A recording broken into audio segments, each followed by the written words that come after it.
Never really lived anywhere else. Lived in Holland for like 6 months, but other than that, all been San Jose. Okay. And your family originally from here too? Like your folks? My mom's an East Sider, born and raised East Sider. My dad's from East LA. Oh, okay. Yeah, he came down for my mom. Where'd they meet then? They met down there? Or? Yeah, my mom moved to East LA a long time ago. And my Nina introduced them, I think how it went down. And they kind of hit it off, and it was during all the riots. So my mom got knocked up with my brother, and there was a lot of turmoil down there during that time. It was like late 60s? Yeah, late 60s, and finally in the 70s, my mom was like, in 70, 71, my mom was like, fucking out of here. Oh, okay. So I told my dad, you could either come with me or not. So packed all the shit and came. Damn, okay. Yeah, so they were here. We moved a few places, lived off Checkers Drive, lived off of San Antonio Street, but mostly East Side. So then, like, maybe, was your dad lowriding then back then? Like, because the scene down there was pretty heavy with the custom car culture. Right? Yeah, he's always had cars. He's always had cars. We got pictures of him with a bunch of cars, but like he was a blue collar working man. He was a family man. Before me and my brother, he had 3 other kids. So I got 3 other older brothers. So he was the oldest of his family. So, and his parents weren't around. My grandparents, they really weren't around. My grandmother died at a young age when my dad was young. So my dad kind of had to step up and take care of all his brothers and sisters.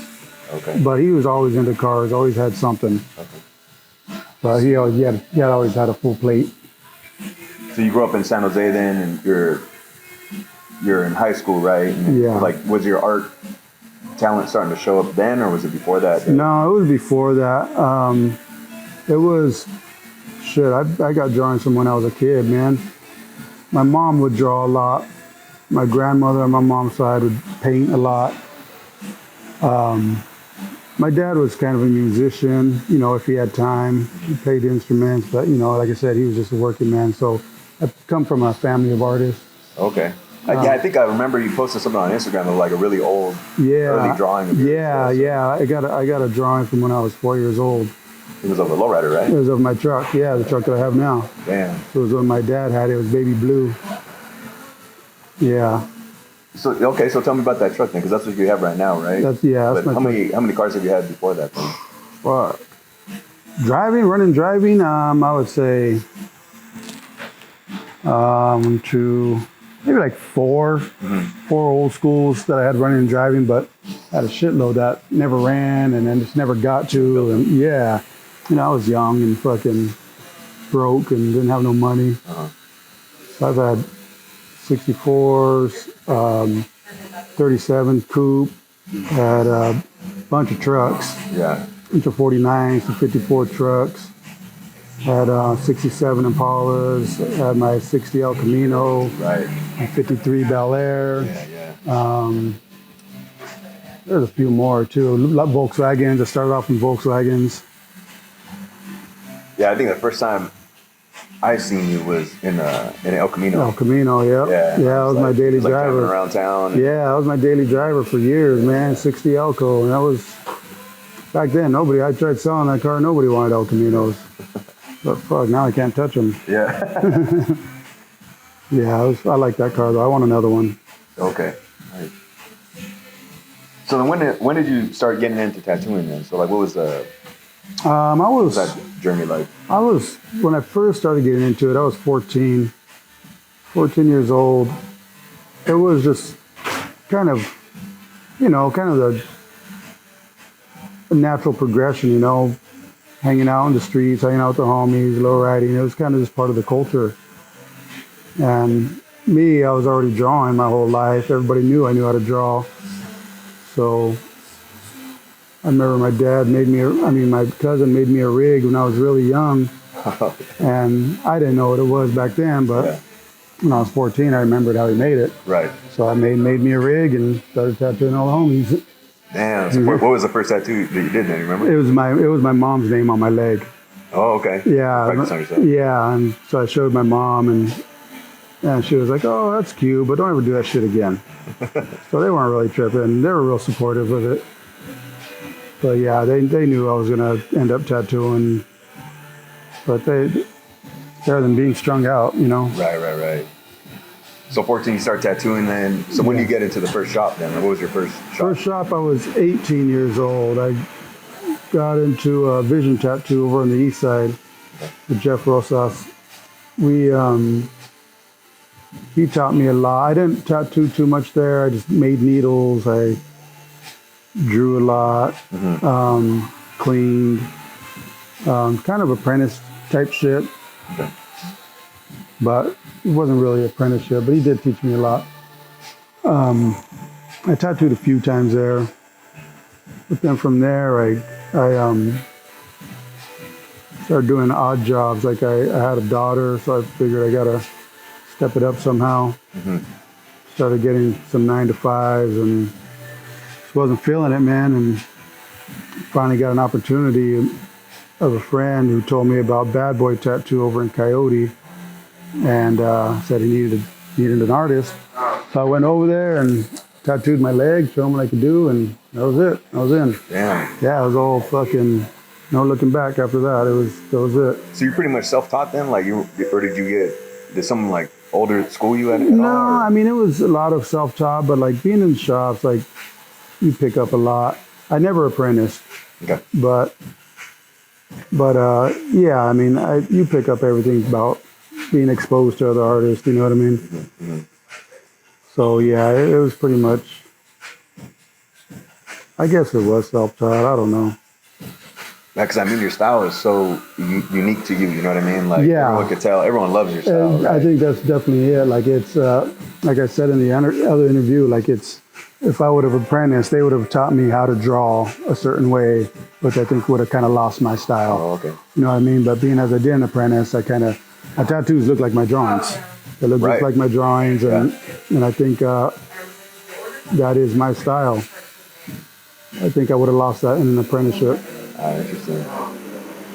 So then how would you define your style then? Like, so you say it's like drawing, but it's also heavily Chicano too, right? Yeah. You can do anything. Yeah. It's definitely cultural. I mean, growing up in the 80s, and it was being Chicano was still kind of frowned upon. You know, even in the 80s. So it was a lot of discrimination. So I kind of showed that a lot in my work. It made me kind of embrace the culture more. It made me play the part of that. You want to look at me as a thug, then I'll play that part. Yeah, right. Well, it's kind of like lowriding, right? It's like that's exactly who you are because you're driving this car that represents you, right? Exactly. Yeah, and it's so my art really took a influence from my upbringing. So yeah. So then, so what made you decide then to open up Blacksuit? Yeah. I remember when you opened it, but yeah, it was kind of just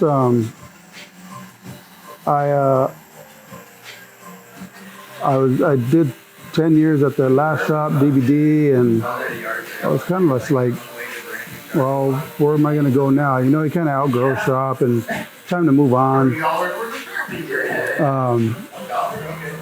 But there was really no other shop that I wanted to go to that I feel I'd fit into. So, I mean, there was cool shops out there. I just really wasn't my thing. So I figured, fuck, well, I guess I got to open my own shop. Yeah. I didn't really want to, but. Oh, really? Yeah, I'm not a businessman, but it turned out cool. Like, I love the shop, I love my crew. Yeah. But I mean, it's pretty active in here. You know? Yeah, it does. It's just, I'm not a businessman, so it's tough, man. Right. Keeping up with shit and making sure shit's running like a machine, you know? So how'd you find this spot then? Because this is like right in the heart of downtown. Oh, man, yeah. Old school. Yeah, it was, I was looking for a long time for a spot, for a joint, and Who told me about this one? Oh, my homie's uncle, my Sammy and Jimmy, they own iguanas. Their uncle, because they're into properties too. So everybody was kind of on the scout for a property, and my homie's uncle gave me a call and sent me the picture. Goes, how about this place? You know, there's no for lease sign or nothing on it. It had been empty for about 15 years. Damn. Yeah, so I was like, yeah, that sounds cool. So they had a realtor that they were dealing with. Her name was Jerry Wong. So they introduced me to her. So she somehow got a hold of the owners, and the owners were like, cool, yeah, whatever, because nobody was actively trying to get in here. Okay. So it was rough though. Yeah, it was perfect. I love it, and it was rough back then, man. The neighborhood was rough. Yeah. Yeah, it was bad. And but you know, if anything's gonna survive that, it's gonna be a tattoo shop. Yeah. So kind of worked. I figured like, fuck, it's perfect for a tattoo shop. You know what I mean? Like, still rough around the edges, still, but cool spot, cool building, cool looking. So it's like the old school shit. Yeah. Feel to it. Yeah. So that was it, man. How long you been there now? Halloween will be 7 years. This Halloween will be 7 years. Yeah, man. Where'd the name come from, then? What does that have to do with it? Oh, okay. Well, I mean, that was it's a few different things. It's Blacksuit. Like, okay, if I give somebody if I suit someone with a tattoo, it's going to be black and gray, Blacksuit. Mm-hmm. And it just sounds kind of sounds kind of distinguished.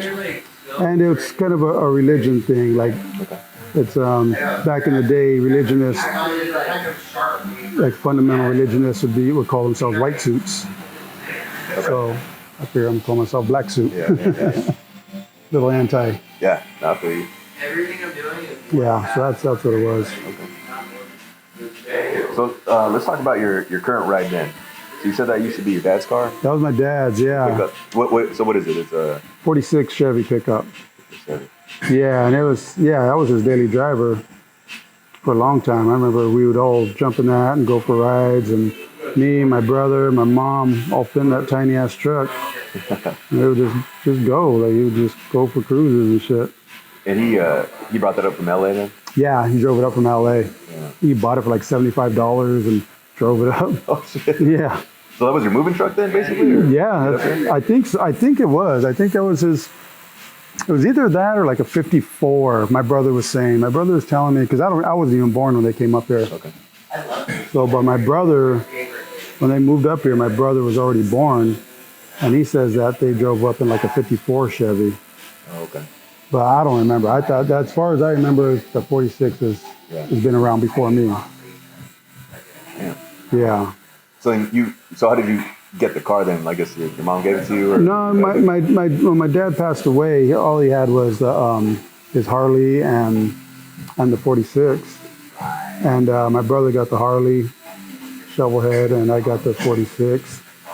Okay. So we just figured we'd do something with them. You know, my brother built up the shovelhead and made it real nice. And I've been working on that goddamn truck for goddamn 20 years. It's always something. Yeah, I remember when you finally busted it out, man. It was like, what? Yeah. Different, man. Just seeing it. Oh, man. I think it was already lifted when you brought it out. Yeah, it was already juiced. Yeah. So that setup is crazy on there. What is can you break down that setup? Yeah, it's a 2-pump, 4 dumps, but I got a manifold on it. So the manifold makes it act like a 4-pump setup. So I can lift sides, I can do anything with it. Right. But I mean, honestly, it's a little more than what I need. Mm-hmm. I'm thinking about stripping it all down. I got a old Pesco pump that I'm gonna probably put that in 1 pump, 2 dumps. Damn, nice. And just, something simple. Yeah. Somewhat more old school. Like the pumps I have in now, they're Fender Stones, old school Fender Stones, like from the 70s. Right. I got accumulators on it. Got shocks. I got a Mustang 2 on it. Like, that rides pretty good then. It rides really good, yeah. Surprisingly, like it rides really good. Yeah, I like it. But it's all tubular too, right? Like the suspension in the back. The arms, yeah. Everything's all custom. But I have a hard time with the Mustang too. I always bust ball joints on it. So I got to figure that out. But, you know, it's all part of it. Yeah. So tell me about them wheels, man. You got them 6-lug. Oh, man. That's crazy. I've never seen that until you put me on game on that. I was looking for those things. Shit. How'd you even know they existed? I seen one dude who had them. Who did I see who had them? No, I seen them for sale years ago. It was years ago, and I thought, no, how did it happen? Because I was looking for them for a little bit, but I wasn't looking too tough. And then I think I seen someone had them. And then I seen someone on Craigslist, probably like 5 years later, and they wanted like $1,400 for them. I was like, I'll find some later. Yeah. Fuck. No, couldn't find them at all. So finally, I found this dude. My homie sent me a link to on Instagram to this guy who had a set, 6-lug, true spokes, and he had found them at a swap meet for cheap, and he wasn't even into them. They were different, so he bought them. Yeah. So I hit him up and I was like, hey, what's up, man? You want to sell those wheels? I really been looking for those, and just name your price. And he was like, I'm gonna hold on to them a little bit. And I'm like, all right, well, all right, well, if you want to sell them, let me know. He goes, yeah, I'll get back to you. Fucking a year goes by, I hit him up again, like, hey, what's up with those wheels? You want to sell them? I'm using them as rollers right now for my convertible. I'm like, fuck, man, like, come on. He goes, if I can get some other rollers, maybe I'll sell them. Then like another year went by, and I was following him on Instagram. I always had my eye on him. Mm-hmm. And like a year later, he made a post. He goes, hey, someone's been hounding me for these wheels. Yeah. He goes, I don't remember who it was, but if you see this, get hold of me. I fucking called him right away. And where were they at? Fresno, near Fresno. Yeah, a little town near Fresno. Fucking, like, cool, I'll go get them, $1,100. So that's not bad at all. No, not at all. So but they were probably what, standard? Yeah, they were 14.6 standards. So and they were rusty and shit. So I had to get them rebuilt. So I took them down to Pat down in LA, and he rebuilt them for me. Yeah, because all you really need is the hub, right? Yeah, all I needed was a hub. They put new barrels on it. Yeah. So he rebuilt all that for me, and shit, man, that was a fucking journey. I'm looking for another set just to have. So I want to make reverse, 15.8 reverse. But fuck, I know a guy who has a set. The only other guy that I know who has them, who bought the set that I originally seen back in the day. Yeah. This dude out, I think near Fresno, he bought them, and he's sitting on them. He has them on his 37 coupe or 37 delivery. But he won't sell them either. But he's the only other cat. On Instagram, I see a couple cats. They'll have a pair. I know one cat who has a pair, another cat who has a pair of hubs. But nobody wants to sell them out there. Yeah, but nobody has them, man. I can't find them anywhere. Yeah. Because I've been struggling with my pickup, right? Yeah. I have a 6-lug. Yeah. And I want to put some 14s on it, but then you got to put adapters. And sticks the wheels out all far. Yeah. When you posted those, I was blown away. Yeah, man. I know. 6-lug true spokes. Man. Yeah. To this day, I still haven't seen any other ones except for that dude who has the other stuff that I know. But I keep looking for them. Every time I go to swap meet, I got my eye out for them. But you'll see like 4 lugs and shit. But now 6 lugs, man. And then you were telling me that you have 16s also. Yeah, I got the motorcycle tire. Yeah, I got 16-inch. I got the 37, 38, like 8-slot 16-inch wheels, like 16x4. But I got motorcycle tires because I don't like the big white wall, the 3-inch white wall. Right. I like the 520 look with the 1-inch white wall. And they don't make 16s like that. So I was like, fuck it, I'm gonna put these motorcycle tires on here. They look good. That's probably my favorite wheel child combo. Yeah. I didn't even know you could do that. But neither did I. But I was like, "Fuck it, I'm gonna give it a shot." But it's a thinner wheel, right? Like it's super thin. 4-inch? It's super thin wheel. But it's cool though. Like I like it. It looks like a 520 on a 16-inch wheel. Yeah. It's tiny looking. That's great. That's badass. But I'm probably gonna. It's not something that like I've driven it like that to Salinas a couple times, and it's sketchy, man. You know, Really? it's motorcycle tires. You know what I mean? Like, so I'll probably put them on for like around town cruising. Okay. But yeah, going on the highway, it's kind of sketchy. So you have an artwork, a sculpture. I mean, looking at your shop, you got all kinds of artwork, right? Yeah. A lot of it's yours. Yeah. That you made. Yeah. So one of my questions is, you have artwork in the library, which is that table. The table, yeah. Sculpture. So yeah. Because you're so much of a multifaceted artist, beyond tattooing, you do painting. Yeah. Yeah. You do design work. You did it for the Colorado Council, you made their logo. Yeah. Yeah. But then that sculptural piece. Tell me about that piece, because people need to check that out in person. I think to really appreciate it. Yeah, it's really cool, man. It was a contest, right? It was a contest, yeah. And I used to work at Makla Art Gallery, so I was kind of in tune with what was going on with the city and the art world and all that. And they told me about this contest, and and it was about you know, cultura and lowriding, and they weren't trying to make it about lowriding because there was a lot of tension from it, a lot of. This was in the 90s? This was in maybe late 90s? I think 2000s, early 2000s. Okay. Yeah, so there was a lot of people like professors, Chicano professors, like saying, nope, that's not our culture. Don't make it about lower. Yeah, they were the biggest haters, the Chicano professors. They were the ones that were trying to shut it down. Because the city was trying to make it about lowriding and, you know, make it, you know, that's a Chicano subculture, but scholars weren't having it. Why do you think that is? I mean, I have my theories, but I mean, I think it's a bit of elitism. You know, I think it's, yeah, these Chicanos work hard to get where they're at. They don't want to be affiliated with streets and all that shit, even though it is their culture. But even though they denied it, want no part of it, doesn't make it not your culture. Yeah. And I think that's what it is. You know, they tried so hard to play a game to not be a part of that, and then for someone to just lump it in with them, like, I get that, but I mean, I just think it's self-hatred. Yeah. Well, it's interesting now, though, because you look at it 20 years later, right? Yeah. Everybody's, yeah. It's museums. Yeah. It is a culture. It's a subculture for everybody now. Yeah. So we did that, and then a few people submitted artwork for a table, and I got picked.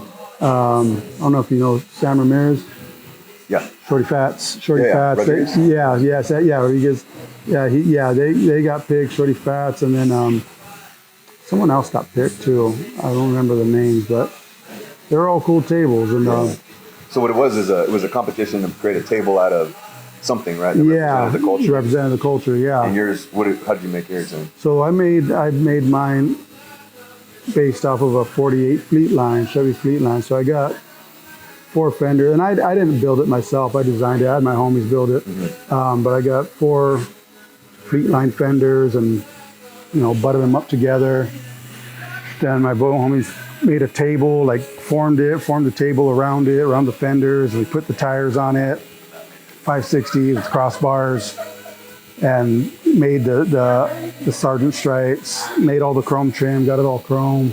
My homies, Delgado brothers, they painted it, pinstriped it. And we put actuators in it, so it actually goes up and down. But the switch on it busted. I gotta find the switch, because I wanted to lay it out. Right. But it does go up and down like 6 or 8 inches. It's cool. Well, that's cool, man. Because if you think about it, like folks in wheelchairs, right? Yeah, exactly. You can enjoy exactly. Actually use it. Yeah, for sure. When you think about it. Yeah, it's cool. That's pretty awesome, man. But yeah, so it was, it took us a long time to do it. We went way over budget on it, but fuck it, was cool. The city loved it though. Yeah, that's an awesome piece, man. I check it out every time I go to the library. I think it's on the 3rd floor. Yeah, I think so. It floats around. Yeah, they move it around. I sometimes I get scared to go look at it because I'm afraid it's gonna be all scratched up and shit. But it's held up pretty good. Yeah, but it's held up pretty good though, considering. Like sometimes when I do go in there, I'll see like just some regular old student just down there doing their homework and shit. I'm like, all right, well, that's cool. That's what it's for, I guess. Yeah. That's cool, man. To have a piece that's like permanently in the collection. Yeah, for sure. Yeah, that was a fun one. That's dope. What other pieces have you done in terms of like? I mean, we can talk about your collaborations, right? Yeah. I think you just did one with what's her name? LA, I think. Oh yeah, Anita. Yeah, yeah. I did one with her. I met her years ago in Japan. I met her through Dead End magazine. So we went to Japan. I think back in I don't remember 2013, something like that. And that's when I met Mita when she was still living out there. So we always kind of kept in touch here and there, you know what I mean? Like with art, she's a good artist. Right. So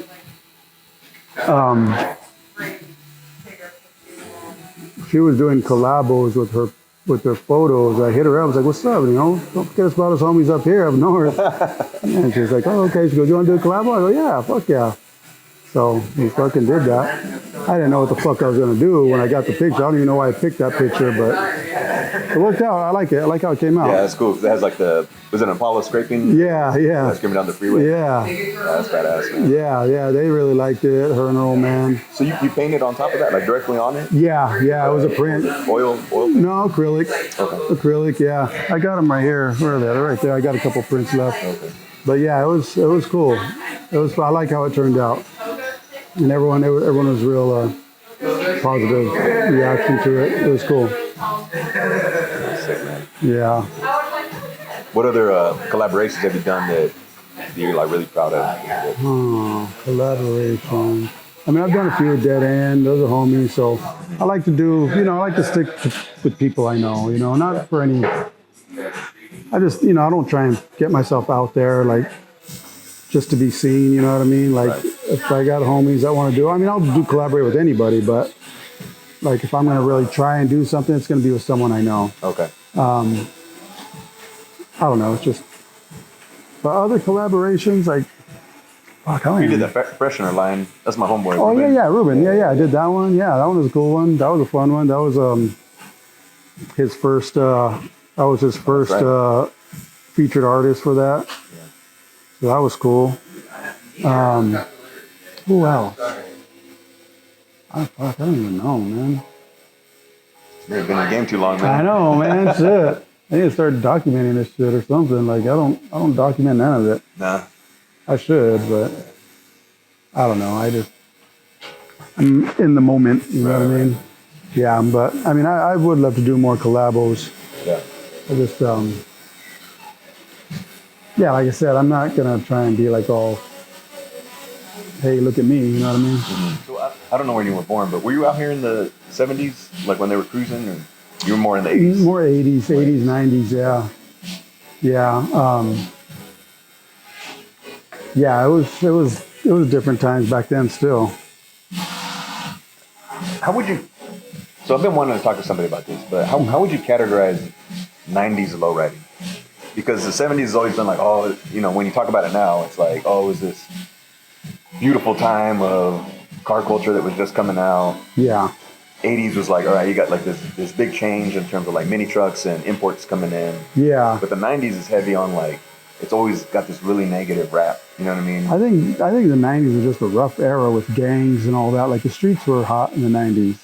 Streets were like, gangs were running rampant. Gang gang activity was at its probably highest. But I think for lowriding, like it was still a lot of Euros. I think everyone was trying to get away from like the Impala, the lowrider. Okay. You know what I mean? Like they were trying to do like the mini trucks and Euros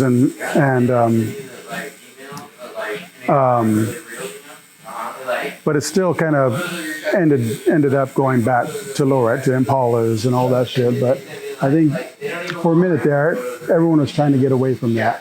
During the party cruise, and no one was really, Cholos weren't around anymore. It was, gangbanging was tough, but yeah, everyone was kind of like trying to either you're about it, either you're gangbanging, or you're trying to steer clear of it. One of the two. So the 90s were kind of like a transitional phase, I think. 90s were more, the 1510 reverse spokes, like, hardly anybody was really rocking white walls. It was all low profiles and, shit like that. That was the new lowrider. Then the 17.9s came out. That was definitely a 90s look. You think about like all the movies that came out at that time too, right? So you have like this gang issues happening in the city. But then you got movies coming out like Boys in the Hood, Yeah, man. Friday, Yeah. and all the Chicano ones, right? Like Blood In, Blood Out. Yeah. And what does that do to folks and how they think of oh man, the imagery of lowriding, right? not only that, but the influence that it has on the young people. Like, like honestly, like gangbanging got real rowdy, real ugly, real lost all its ethics after NWA came out, and or just that gangster rap came out. Gangster rap came out and they didn't give a fuck. They didn't have respect for nothing. They shoot you, fucking fuck your mama, fucking whatever. There was no ethics, and the younger generation took that and bought into it and started acting that same way, thinking that's what a gangster is. That's what a gangster does. That's not what it is. The same with the lowriding. Like, it's all the same shit. Like, they're so influenced by the music and by the culture and by movies. Yeah, and then not only us, but like you said, the outsiders, they look at us because they think, oh, that's real. That must be the way it is. It's a bad, like it's not bad because we truly were that way. Like, but what came first? You know what I mean? Like, were we that way because of the way we've been portrayed and we played into it, or were we portrayed the way we actually are? Damn. So it's all, no one can really say, but all I know is that we don't have to play into it still. Yeah, I think things are way different now. I mean, Yeah. they're a lot safer now, especially for the young kids. But kind of going back to your point about the academics not wanting to buy into being associated with lowriding. Yeah. It's right around the same time period, right? Yeah, About those same 90s, thing. You know, Yeah, exactly. bad Still rap that lowriding was getting. Still had a stigma, even back then. Tattooing still had a stigma. Getting tattooed was still a street thing. Right. So like, yeah, I mean, you're either part of it or you're not. Yeah, so it's just, it's all the stigma that we had, all the stereotypes, and I played into it a lot too, but Yeah. Yeah, fuck it, you know what I mean? If I'm gonna be treated that way, I don't want to be that way. Yeah. So 'cause either way, I was getting treated that way. Right. So. So how do you see then, like, going through all the experience that you've gone through, right? The 80s, heavy 90s, coming in 2000s. How do you see it? That lowriding and that whole culture has changed from your perspective. 'Cause you're like right in it. Yeah, it's good and it's bad. Just like anything with enough exploitation, it becomes bad. You know what I mean? Like, it becomes a fad. It becomes. I think we're at that point again. We're at that pad. Not bad in the sense of what it used to be, but bad in the where it's lost its luster. It's lost its. People are like. It's become a style. It's become a fashion now. And it's not. It's okay to be proud of who you are and where you come from, and what you've been through. But like it's I don't know. It's also good too because it makes us a little not so taboo. Right. You know what I mean? Right. But I'm the type that has never been afraid of a little taboo. You know what I mean? I've always liked to be the underdog. I've always liked to be on the opposing team. Okay. So that's just my 2 cents on it. You know what I mean? Well, that's kind of what keeps lowriding a Chicano thing too, right? Exactly. Yeah. It's great that other cultures 100% want to get in it and do their thing just like any other culture. It's great to be accepted, but it's always been a Chicano identity. Chicano thing for sure. And to keep it a little bit under wraps, you know what I'm saying? Yeah. Because it's also important. Yeah, to keep it sacred. Right. Yeah, there's nothing sacred anymore about it. It's mainstream. Lowriding has been so it's watered down. It's in the goddamn Super Bowl. It's in fucking on TV and commercials, and it's cool, But really, is it? Because we were fine before all that shit too. Yeah. You know what I mean? We're still exploding. Right? Yeah, we're still doing it. Like, I mean, and doesn't all just because it's on TV and shit doesn't mean we're not going to be getting pulled over, not going to be getting harassed. Exactly. Doesn't mean shit. Exactly. All this means we sold our soul. Yeah, man. Yeah, that's a really interesting perspective, man. Because there's people that are always trying to want lowriding to be more positive, right? Yeah. And I think that's important. It's important. It is. To an extent of it not getting sold out. Exactly. Right? Exactly. To where it does lose its unique quality. Yeah. But Sure. on the other side, is like I really do appreciate the ability to have like the youth see it in a way that you and I didn't have to see it. Exactly. Right. Yeah. They're seeing it in the Super Bowl. They're seeing it on TV. Those are the positive things. Yeah. They're like I said. There's a double-edged sword there. Right. You know, it's and you deal with like someone like you deals with youth, and you get to see all the benefits of all that. Right. You know, I'm in a goddamn tattoo shop. I don't see the benefits. You know, but I'm sure there is great benefits to it. Yeah. You know, and you see that firsthand. You get to see someone like you get to see that firsthand, which is cool. Maybe I should be a little more involved as well. You know, and take it back. You know, take it back. Like you're making whatever you do. You're taking it back. You're making it yours. It's our culture, and I'm going to do with this what I feel is right to do with it. That's what you're doing, which is respectable.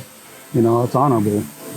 And you're not just being like, oh yeah, I'm a lowrider. Fuck no, you're actually doing something. Right. You're making positive moves, which is there's never nothing wrong with that. Right. You know, and I think I'm just so out of touch with stuff like that maybe I need to get involved more.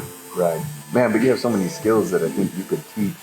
Like we were talking about with the Museum of Art, right? Mm-hmm. If you were to do a workshop on lettering or something. Yeah. Right. But you bring kids in to teach them, like, here's the history of this style, what it means, what it represents. Yeah. And now you have access to be able to create your own thing. Yeah. Right. Exactly. But just by teaching the skills of how to do that. Mm-hmm. Yeah, that's kind of how I took the approach when I was building those color bars with the kids. Yeah, that shit was cool. Was like, here's the history of lowriding. Here's why color bars are in lowriders and what they do. That's cool. And now you get to make your own. Yeah, fuck yeah.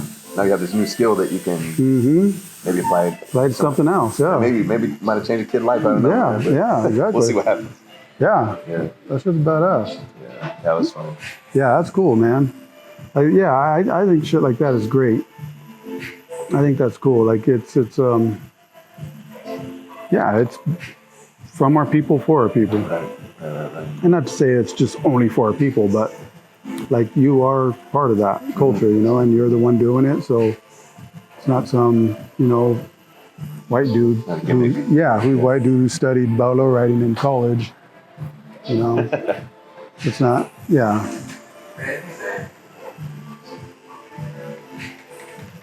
So what do you think then what do you see the future of lowriding then is? Which is hard, man. Ooh, that's a tough one, man. Yeah, that's a tough one. I would say, fuck, I don't know, man. Because there's so many layers now, right? So many layers now. It's so diverse now. It's so like, so worldwide, so multicultural. It's kind of exciting to see, like, seeing, like, I don't know if you see on Instagram, like, all those cats in Russia doing it. Right. They're doing it in all those little Russian cars, and it's just badass. Like, they're doing good jobs, you know? It's just bad.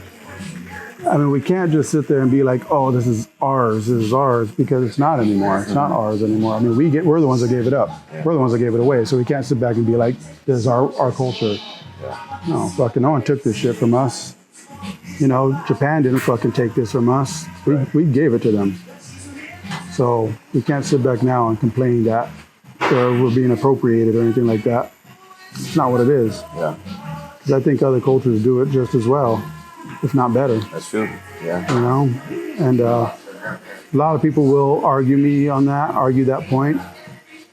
But you know, I mean, if you don't want the world to see it, then keep it off the internet, keep it out of the magazines, keep it off TV. Yeah. That's what I say. You know what I mean? Don't keep it to yourself. You can't be mad about it now. Can't be mad about it now. You know what I mean?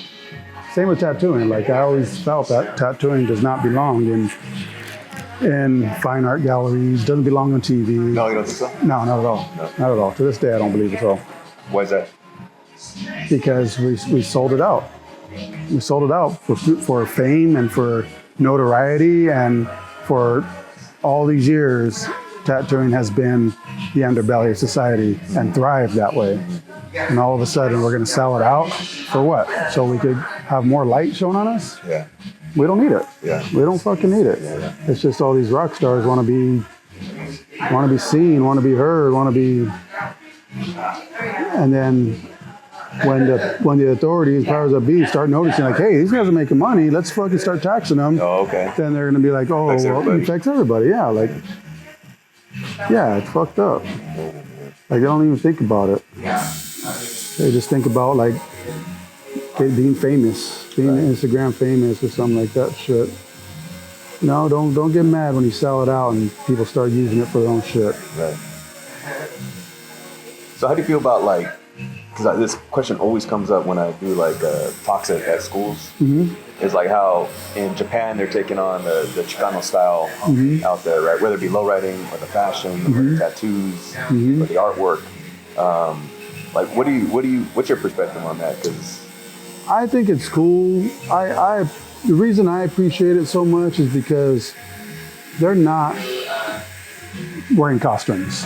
okay. They're not just dressing up on the weekend like some Chicanos do here. Yeah. You know what I mean? Like they could be equally as guilty. The Chicanos here, they just dress up, crease their clothes on the weekend, and you know could be equally as guilty as the Japanese who are dressing it every day. They're living their lifestyle like that. And they know what it is, they understand it, they respect it, they're not appropriating it, they're not trying to change it and make it theirs. They know where it's coming from. So I'm all for it. I think it's the people who don't understand it and still try and do it. Those are the ones. And like I said, it could even be another Chicano. Right. You know, just because you're Chicano doesn't mean you know what the fuck's going on. Right. You're not just automatically fucking bestowed this knowledge. You have to earn that shit. You gotta learn it. Right. Right. So I think, and the Japanese, they do. I mean, I'm not saying every single one. I'm sure some of them it is a costume, but I've met some out there where they're really about it. Yeah. And it ain't about the gangbang or nothing like that. They leave that shit out, but like that's very, very culture-minded people. Yeah, that's cool. Yeah. You've been out there quite a few times. Yeah, like I appreciate them. Yeah, I think it's cool.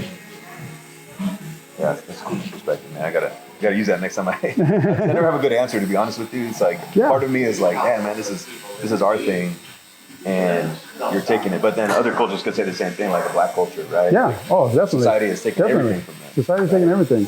And yeah. When it happens to you kind of like, oh damn, like what's up? But yeah, like I said, like I'm more upset about all these young Chicanos out here who are just treating it like a costume. It's not a costume. Motherfuckers got killed for that shit. Right. Motherfuckers got went to the joint for that shit. It's not a fucking costume. It's not fucking something cool to dress up on the weekend. Like, it's not it. Just because you're Chicano doesn't give you the right to do that. Yeah. You know, that doesn't mean anything. You have to be ready for everything that comes along with it. Yeah, be ready what comes along with it. Exactly. Yeah. It's the same thing with lowriding, man. I mean, like as soon as you get in that car. Yeah. Hopefully now it's different because they're lifting the cruising bans and stuff. Yeah, but still. Yeah, a cop can still pull you over. But even then, like even if they lift the cruising ban, doesn't mean that you can go hopping down the street. Like hydraulics are still illegal. Right. You know what I mean? Doesn't mean you can do fucking burnouts and shit. Doesn't mean you could fucking loiter on property and make a mess and fuck it up. Mm-hmm. Okay, you could make a couple laps legally now, but that's the only difference. I mean, cruising is still, most of it is still illegal. Right. Hydraulics are illegal. It's like all that shit. Like it's, so doesn't mean that you can't get in trouble now for cruising. Mm-hmm. If you're just out there cruising, strictly cruising, okay. But if you're out there acting a fool, that's something else. Giving a reason to get pulled up. Giving a reason to get. Yeah. No law's gonna protect you there. No. Yeah. Act like an idiot and get you like an idiot. Yeah. That's the thing too. Like, I think we need to police our own. Like, we need to police our own people, because anything cops come down on us, like we're gonna take it as discrimination, or which it might be. You know, I'm not saying it's not, but we definitely need to police our own. Right. You know, to me, it almost feels like we have to be more careful now. You know what I'm saying? Like in the 70s, it's like the city didn't even know what to do with low riding. Yeah, right. We So weren't even they could that. do anything. Yeah, we weren't even that. We were a small factor. Right.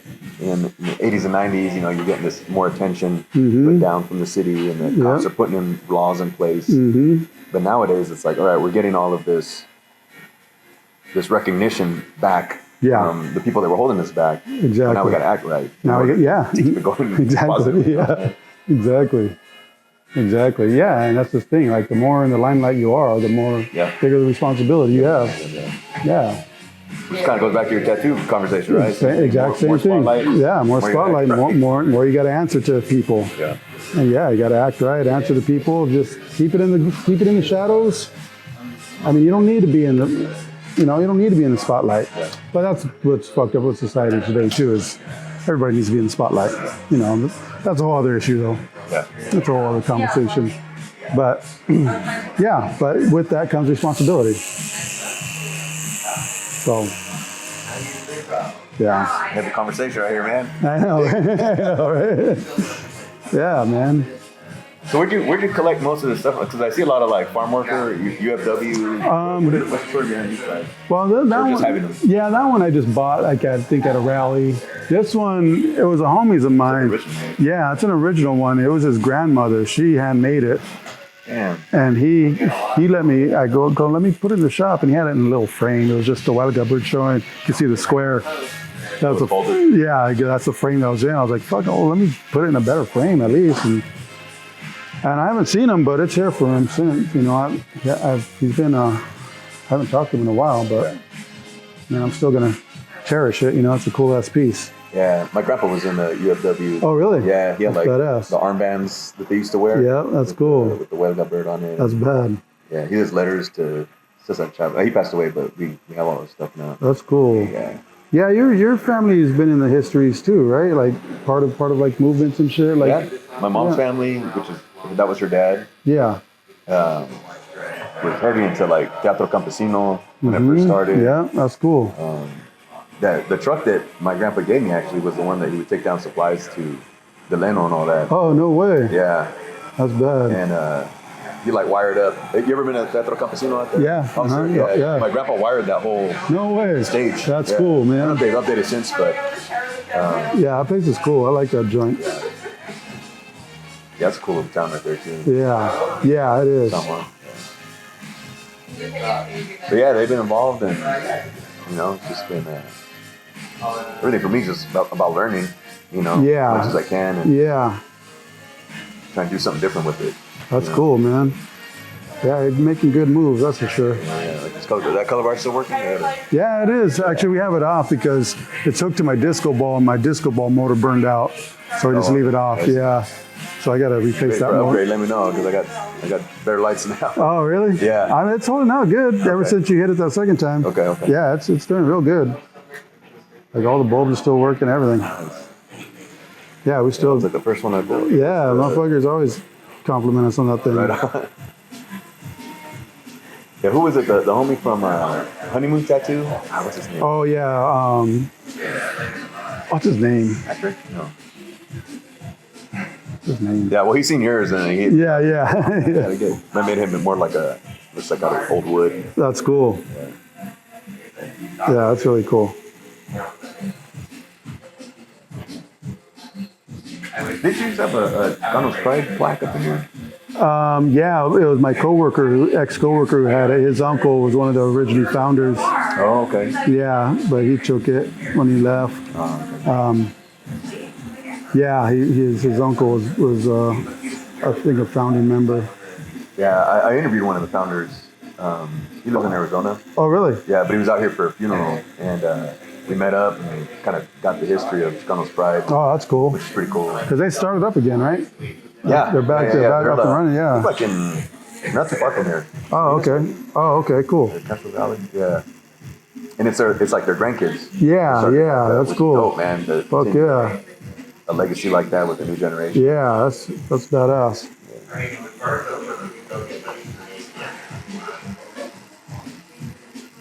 Yeah, I'm trying to talk to more of the OGs that were part of like original clubs Yeah, man. just to have that story. You know what I mean? And see like Yeah. where they even come up with the name. You know, the names Yeah. are wild. You know what I'm saying? Yeah, right. Yeah. Like Low Conspiracy. I haven't talked to one of them yet, but Yeah, they're cool dudes. Yeah. what's the story behind that? You know? John, he was one of the founding members. He's got that red 60 Impala. Okay. You still around? Yeah, he's still around. He's still in. Okay. But yeah, he's a cool dude. He's got a lot of history, low riding history. Okay. He's the one who gave me that. Yeah. Okay. We'll be back. Alright. Yeah, there's a lot of history in San Jose, man. A lot of low riding history, but Yeah, for real, man. And it gets overlooked so much. well, because everyone goes to LA to blow up. Yeah. You know what I mean? Yeah. When it comes to business, you got to be in LA. You know, the world's eyes are on LA. You know what I mean? The world. Yeah. The world doesn't look at San Jose. The world looks at LA. So, Oh, fuck yeah. oh hell no. Yeah, we can feel it. I know, right? You want it or me? Yeah, I'll take it. Actually, you can take it. Can we get a little bike up for a little bit? Is that allowed? Yep. Yeah, it's crazy. Like, because you know how I've been collecting all those magazines and I'll scan them and I'll put them online. Yeah, People, yeah. right? Check out like what they're writing about, Mm-hmm. what the artwork looked like. And man, there's probably like 10 magazines that came out of San Jose from the Yeah, 70s man. to the 80s. Yep. Just in this, you know, this was a small town back then, Yeah. too, right? And for people to have all these ideas and just start putting it down on paper, and then that gets mailed to the East Coast and it goes overseas, Yep. right? Mm-hmm. But nobody talks about that. Nobody talks about it, I man. guess they don't realize it, or just I I don't know. mean, it's like, it's not, I think it's just, like I said, it's not, San Jose has never been a place that people want to be. Mm-hmm. If you're from here, then yeah, you love it, but nobody's ever like, oh, fuck yeah, San Jose, you know what I mean? Right, Like, right. so I think that plays a part in it, you know, there's that sense of, and the people that are here, we're not, it's just our town. We're not trying to fucking be like,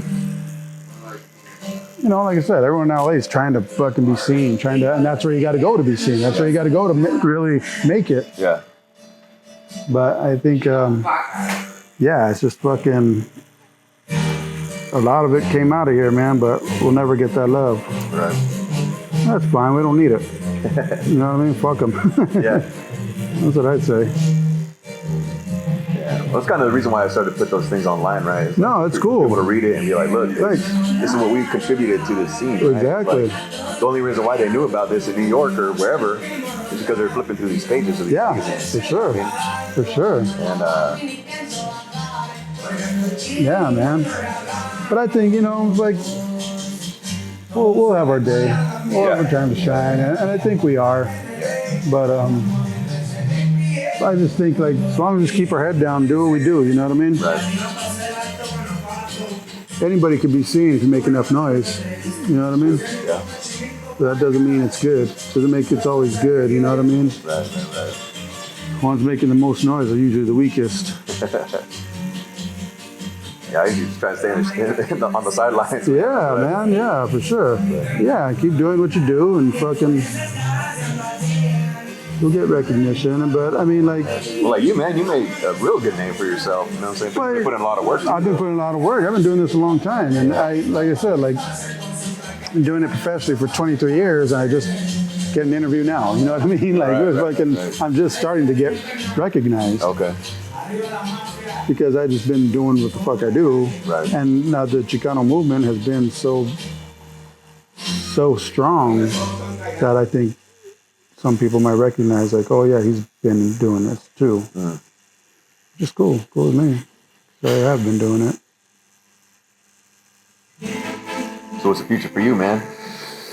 Fuck, I don't know, man. Really just, I don't know, really. Just keep my head down, keep the shop floating, man. Yeah. The shop's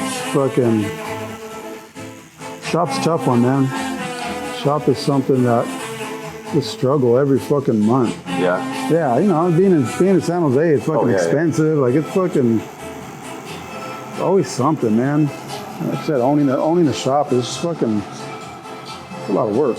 Yeah. A lot of fucking work. So Yeah, I'm just gonna focus on the shop. We're getting some signage coming in this year, so we're gonna have a front sign. Okay. That'll be a pretty big piece.